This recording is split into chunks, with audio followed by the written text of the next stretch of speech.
Welcome to the Science Teaching Mentor podcast. Every day in the classroom is an opportunity to inspire curiosity and make a real difference in students' lives. I'm your host, Steve McInerney, and I'm here to share practical classroom-tested strategies that work. With over 30 years of teaching and mentoring experience, I know what it takes to make every day better for you and your students. Let's get started.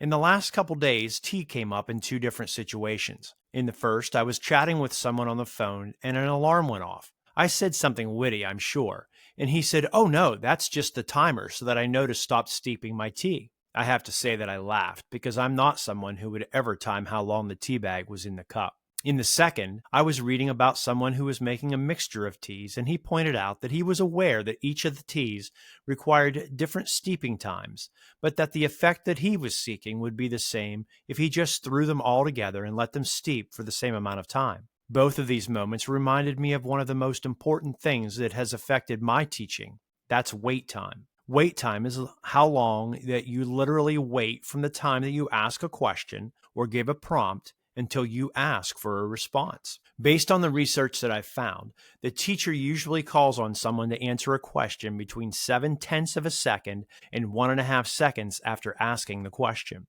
There are many benefits to increasing wait time. A few are an increase in the richness of the responses, more engagement by more students, and allowing students to connect the concepts to their prior experience. Let's get into what you can try today and this week. Before you ask a question, explain to the students that you don't want anyone to answer out loud or to even raise their hand immediately. You would like them to think about the question, what they think the answer might be, and why they think that that's accurate. We'll get more into asking questions in a future episode. You'll have to train yourself not to call on someone immediately, and you have to train them not to respond immediately, because when this happens, others don't get the opportunity to process the information that was given, formulate their own response, and get the courage to share this idea with others. After a few seconds, you can ask students to volunteer, or you can call on someone. You may have a protocol for this already, and if you don't, try something, see how it goes. We'll explore this in another episode as well. Be prepared. Silence is hard to handle, and it's essential to getting more engagement by more students. And it's a vital part in allowing students to get more engaged with the concepts, to consider alternatives, and to develop better understandings. How long should you wait? Well, this is actually one way that this topic relates to making tea. It depends. How rich and full of an answer do you want?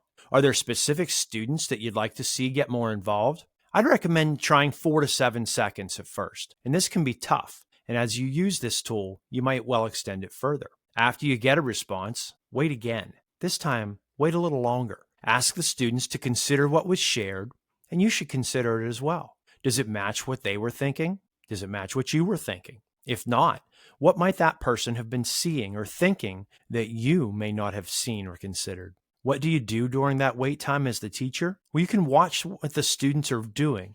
Really take a few moments and watch their eyes, their hands, watch their mouths. As an extension, then, you might try this. After a little bit of wait time, and this varies on the type of question, ask them to jot down what they're thinking in their notebook. Emphasize that this isn't graded, that it's not going to affect their grade in a negative way, but that it could affect it in a positive way, because that process of thinking about something and transferring it onto paper is actually helping them to think about it more deeply. And it's also going to help in future conversations, whether in small groups or larger groups. So try this week. See what happens. Gather some evidence, make small changes, and then try it again. And please, let me know how it goes. Write me a note. Leave me a comment.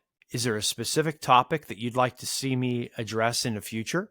My goal with this podcast is to share practical guidance that proved helpful to my students, to my colleagues, and to me. It's to help you get a little better every day. If you found this episode helpful, please hit the like and subscribe buttons. And if you know somebody else that you think would find it helpful, I'd appreciate it if you'd share it with them. So for the Science Teaching Mentor podcast, this is Steve McInerney. I'll see you in the next episode.